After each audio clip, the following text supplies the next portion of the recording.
Okay, so let's talk about anger and counteracting anger through empathy. So, first of all, anger is an emotion on the spectrum of emotions just like the rest of them. But anger is such an unnecessary emotion. It's literally your body's way of punishing itself for something that somebody else does. So, when you get angry and you're in a position where, you react in anger, your body goes through certain physiological changes. Your heart starts beating fast, your blood pressure rises, your digestive system stops, your regular breathing pattern changes, you get hot, all of these are adrenaline flight or flight response. The reason why it's not necessary is because, for one, we have the knowledge of what our body's doing. So you have the awareness of, this is what my body's doing in response to what somebody else did. We also have a choice whether or not we want to engage in the situation. A lot of people think that because they're angry, that they're supposed to react, like that's the normal process of it. When the reality is, your emotions are your own mechanisms inside of your mind to let you know how you're feeling about something. It's not necessarily cause for retaliation. That made me angry. That is an invitation to figure out why. It's a trigger. Anger's a trigger. What's triggering me? Why is it triggering you is more important. Because if you can figure out the why it's triggering you and resolve that, then it just won't trigger you anymore. I mean, anger represents the desire to control the things that go on outside of yourself. So, someone does something to you, you react in anger.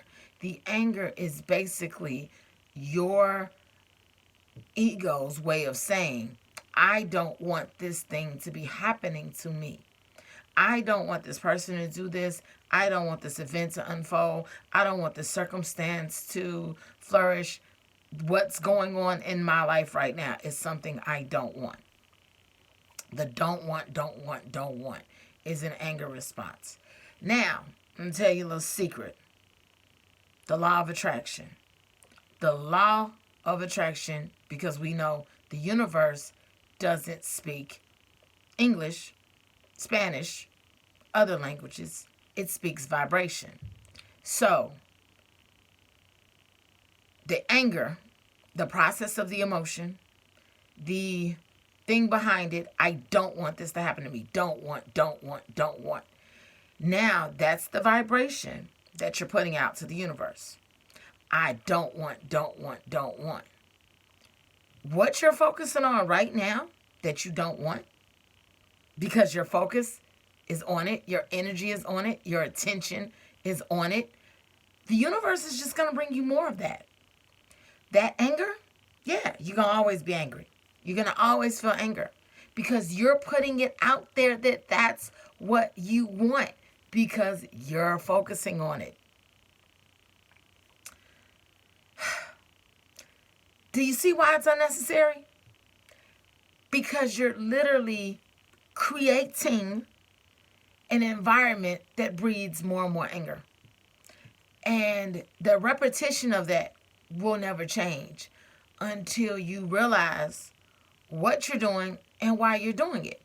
Emotions are tools. They're just things there for you to process, to pick a response. The response doesn't necessarily have to be anger. It could be an expression of your anger, meaning now you can express why you arrived at that emotion. You can express what happened in your emotional processes that brought you to anger. You can express your trigger. You can explore your trigger. You can decide if that's something that you want to allow to continue to trigger you, and then you can heal from it. How you heal from it is you have to go back to the origin of that trigger. And you can do it in your sleep. You can do it, programming your subconscious mind in your dreams. Hey, I want to go back to the origin of this trigger. You can do it in your meditation when your mind gets really still and quiet and you get to that space where your mind is a blank canvas that you can create whatever you want to create with. Now you can explore that thought, that anger, that trigger, and follow it back to its origin. You can do that by discussing, talking, releasing it. You can do that by counteracting it with affirmations. There are plenty of ways. You can do that by asking for guidance to help resolve it. There's plenty of ways. Anger causes illness. It causes illness in the body, and it causes unhappiness. I mean, why would you voluntarily choose to suffer? You're literally choosing your own suffering every time you respond in anger. Anger shows a lack of empathy as well. I'm going to leave the anger video here, and I will be back to discuss how empathy plays a role. Stay tuned.